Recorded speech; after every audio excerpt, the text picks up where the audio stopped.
नमस्कार मंडळी. मटकीची भाजी करायची पण आपल्याला बिना वाटण करताना अगदी ग्रेव्हीसहित करायची आहे, तेही बिना वाटण करताना. तर खरंच खूप छान लागेल आणि तुम्ही घाईगडबडीत जर मटकी तुमच्याकडे असेल ना मोड आलेली, तर घाईगडबडीत तुम्ही अगदी रस्स्याची भाजी करू शकता, तेही बिना वाटणाची. गरमागरम फुलके, त्यासोबत लिंबू, लोणचं तुमच्या आवडीनुसार तुम्ही झणझणीत ही भाजी करू शकता. म्हणजे सेव जर असेल, नसली सेव जरी तुम्ही तशी भाजी खाऊ शकता. पण बिना वाटणाची अगदी सोपी आणि झटपट होणारी जर भाजी करायची असेल, तर स्किप न करता हा पूर्ण व्हिडिओ बघा, म्हणजे तुमच्या लक्षात येईल बिना वाटणाची आपण भाजी कशी करू शकतो. तर त्या भाजीसाठी आपल्याला अगोदर काय करायचं, पूर्वतयारी करायची आहे. त्यासाठी मी एक बाउल घेतला आहे. तर त्या बाउलमध्ये आपल्याला मसाले घालून घ्यायचे. तर ग्रेव्ही मसाला मिळतो आहे किराणा दुकानामध्ये, तो घालायचा आहे आपल्याला 1.5 चमचा. अर्धा चमचा मार्केटमधला गरम मसाला घालायचा आहे आणि लाल मिर्च पावडर 1.5 चमचा, 1.5 चमचा कांदा लसूण मसाला घालायचा आहे त्यामध्ये आणि धणे पावडर घालायची आपल्याला 2 चमचे. तर घरगुती गरम मसालासुद्धा मी 1 चमचा घातलेला आहे त्यामध्ये. याची लिंक तुम्हाला डिस्क्रिप्शन बॉक्समध्ये दिलेली आहे. अर्धा चमचा हळद घालायची आहे. हे झाले आपले पूर्ण मसाले घेऊन. तर आता यामध्ये घालायचं आहे आपल्याला पाणी. तुम्ही म्हणाला अगोदर हे मसाले का भिजून घ्यायचे, कारण ज्यावेळेस आपण ग्रेव्ही करतो हे मसाले पाण्यामध्ये ज्यावेळेस भिजू घालतो आहे ना, त्यावेळेस भिजू घातल्यानंतर जे टेक्स्चर येतं मसाल्याला, म्हणजे पाण्यामध्ये मसाले भिजू घातल्यानंतर अगदी फुगतात ते आणि स्मूथ होतात. म्हणजे ग्रेव्ही आपण वाटण कसं करतो त्या टाईपचे होतात. म्हणून काय करायचं, भाजी करण्या अगोदर, आपली पूर्ण तयारी करण्या अगोदर हे मसाले पाण्यामध्ये आपल्याला भिजू घालायचे आहेत. ही झाली पहिली टिप्स. म्हणजे काय होईल, तुमची वाटणासारखी तुमची ग्रेव्ही तयार होईल. तर हे मोड आलेली मटकी घेतली मी, चांगल्या मोठ्या वाट्या, म्हणजे 2 वाट्या, मिडियम वाट्या जर म्हणाल तर 2 वाट्या घेतल्या. तर कढई घेतली भाजीला. कढईमध्ये आपल्याला चांगलं 2 चमचे तेल घालायचं आहे. त्यामध्ये घालायचं आहे अर्धा चमचा जिरं, अर्धा चमचा मोहरी घालायची आहे. जिरं आणि मोहरी तडतडली की चांगला बारीक चिरलेला 1 वाटी कांदा घालायचा आहे त्यामध्ये. कांदा ह्या भाजीला खूप छान लागेल. तर कांदा फक्त आपल्याला चांगला ट्रान्सपरंट होईपर्यंत, स्पेशल कांदा आपल्याला हा फ्राय करून घ्यायचा आहे. तर येथे कांदा तुम्ही बघू शकता चांगला ट्रान्सपरंट झाला आहे. त्या स्टेजवरती घालायचं आहे आपल्याला अर्धा चमचा हिंग. हिंगाने जो मसाल्याच्या भाजीला फ्लेवर येतो ना, म्हणजे स्वाद येतो ना, तो छान येतो. म्हणून आपल्याला या मसाल्याच्या भाजीमध्ये हिंग घालायचा आहे. तर हिंग घातल्यानंतर मी लसूण आणि अद्रकची पेस्ट घातली चांगली 1.5 चमचा. लसणाच्या पाकळ्या घेतल्या चांगल्या 8 ते 10 आणि थोडीसा अद्रकीचा तुकडा घेतला आणि हे सारण आपल्याला चांगले 1 ते 2 मिनटं चांगलं ब्राऊन होईपर्यंत फ्राय करून घ्यायचं आहे. म्हणजे लसूण, कांदा आणि अद्रक जी आपण घातलेली आहे त्यामध्ये चांगली फ्राय करून घ्यायची.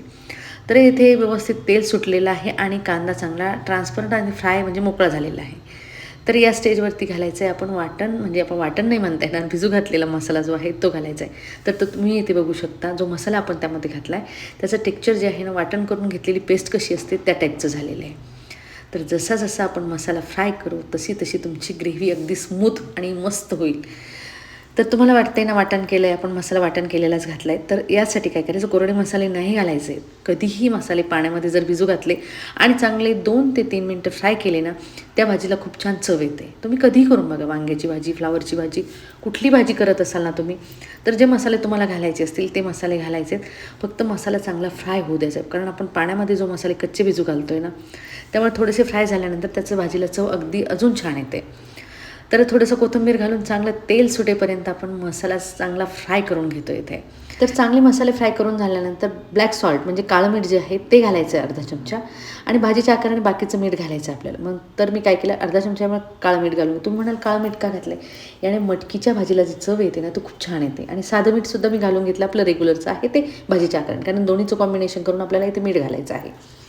तर झालं आहे आपले दोन्ही मिठं घालून. मीठ झाल्यानंतर जे वाटीमध्ये पाणी मसाले मिक्स केले होते त्यात पाणी घातलं होतं, ते पाणी आपल्याला घ्यायचं आहे मसाले पूर्ण हे करून आणि नंतर परत एकदा आपल्याला चांगलं तेल सुटेपर्यंत परत मसाले फ्राय करून घ्यायचे आहेत. तर इथे तुम्ही बघू शकता मसाल्याचा रंग आणि तरंग अगदी मस्त आला आहे आणि मसालेसुद्धा चांगले फ्राय करून झालेले आहेत. गॅस मी चांगला मीडियम ठेवलेला आहे. त्या गॅसवरती आपण एकसारखं मसाला फ्राय करून घेतो आहे आणि जे मसाले आपण मिक्स करून घेते ते चांगले शिजून पण झालेले आहे. त्यामध्ये घालायचे चांगले धुवून आपल्याला स्वच्छ करून मटकी घालायची आहे. मटकी घातल्यानंतर चांगली मसाल्यामध्ये फ्राय करून घ्यायची आहे. मसाल्यामध्ये फ्राय केल्यानंतर एकसारखं आपल्याला जोपर्यंत आपले मसाले आणि मटकी एकजीव होत नाही तोपर्यंत आपल्याला फ्राय करून घ्यायचं आहे. परत जितका छान तुमचा मसाला मटकी फ्राय होईल तितकी भाजीला छान चव येईल तुमच्या. तर आता गरम पाणी ठेवलेलं आहे मी तिकडे आणि आपले मसाले जे आहेत चांगले फ्राय करून झाले, म्हणजे मटकीसुद्धा आपली चांगली इथे फ्राय करून झालेली आहे. बुडालासुद्धा आपण लागू दिलेलं नाही आहे. तर आता घालायचं आहे आपल्याला त्यामध्ये पाणी. तर पाणी हे आपल्याला ग्रेव्हीच्या आकाराने घालायचं आहे. तुम्हाला शेव टाकून जर खायची असेल तर थोडीशी पातळ भाजी असेल तर चालेल, पण तुम्हाला नुसती मटकीची भाजी जर खायची असेल तर जास्त पाणी घालायचं नाही आहे. तर हे झालं आपलं मटकीच्या आकाराने पाणी, म्हणजे आपल्या भाजीच्या आकाराने बिना शेव खाल्ल्याची आपल्याला ही भाजी अशी खाता येईल. तुम्ही भातासोबत, पोळीसोबत, भाकरीसोबत कशासोबतही मटकीची भाजी खाऊ शकता. अगदी गरमागरम आणि चवीला खूप छान. पण आपल्याला थोडंसं शेव टाकायची आहे, तर परत 1 वाटी मी त्यामध्ये पाणी घालून घेतलं आहे. तर चांगलं 2 ग्लास इथे पाणी घातलं मी यामध्ये. फक्त भाजीमध्ये पाणी घालताना काय करायचं, गरम पाणी घालायचं, त्याने चव आणि रंग भाजीला छान येतो.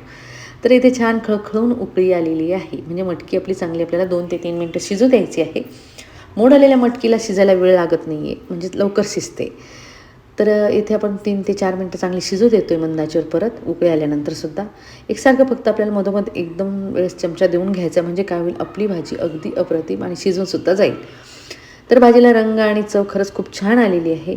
तर इथे घालायचा मस्त कोथिंबीर. भाजीचा गॅस एकदम कमी केला आहे मी आणि बंदच केला आहे, आणि आता आपल्याला गरमागरम भाजी वाढून घ्यायची आहे. तर या भाजीला करायला ही खूप सोपी प्रोसिजर आहे आणि जास्त काही वेळ, मसालेसुद्धा लागत नाही तुमच्या किचनमध्ये. हां, तुम्ही म्हणाल ग्रेव्ही मसाला, तुम्ही किराणा दुकानामध्ये जा, कुठलाही ग्रेव्ही मसाला विचारा, तुम्हाला ग्रेव्ही मसाला मिळून जाईल. तर हा मसाला तुम्हाला कुठेही मिळून जाईल आणि तुम्हाला भाजी करायला सोपी जाईल. म्हणजे काय होईल, तो मसाला वापरल्यानंतर काय होतं, जे भाजीला टेक्स्चर घट्टपणाचं येतं ना, ते छान येतं आहे. तर त्यामुळे तुम्ही ग्रेव्ही मसाला वापरू शकता, किंवा नसेल तुमच्याकडे तर तुम्हाला काय करायचं आहे, डाळ भाजून घ्यायची, हरभरा डाळ भाजून घ्यायची आणि तांदूळ भाजून घ्यायचे. हे मिक्सरमधून छान काढून घ्यायचे आहेत, म्हणजे चांगले ब्राऊन होईपर्यंत भाजून घ्यायचे, आणि याची पावडर करून आपण हा सुद्धा ग्रेव्ही मसाला घरच्या घरी तयार करू शकतो. ही सुद्धा तुमच्यासाठी खूप चांगली टिप्स आहे. म्हणजे तुम्हाला कुठलेही मसाले वापरून तो ग्रेव्ही मसाला वापरला ना, तर तुमची भाजी खूप चांगली होते. डाळ, हरभऱ्याची डाळ आणि तांदूळ चांगले भाजून घ्यायचेत, वेगवेगळे भाजून घ्यायचेत, आणि नंतर त्याचं वाटण करून घ्यायचं आहे. म्हणजे तुमच्या भाजीला तुम्हाला बाहेरून ग्रेव्ही मसाला आणण्याची गरज पडणार नाही. तर गरमागरम आपण इथे भाजी वाढून घेतो आहे. सोबतीला कांदा आणि मस्त लिंबू घेतलं आहे, गाजर पण घेतले, तुम्हाला जे घ्यायचं असेल ते घ्या. मस्त मी त्यामध्ये सेव पण टाकलेली आहे घरी असल्यामुळे.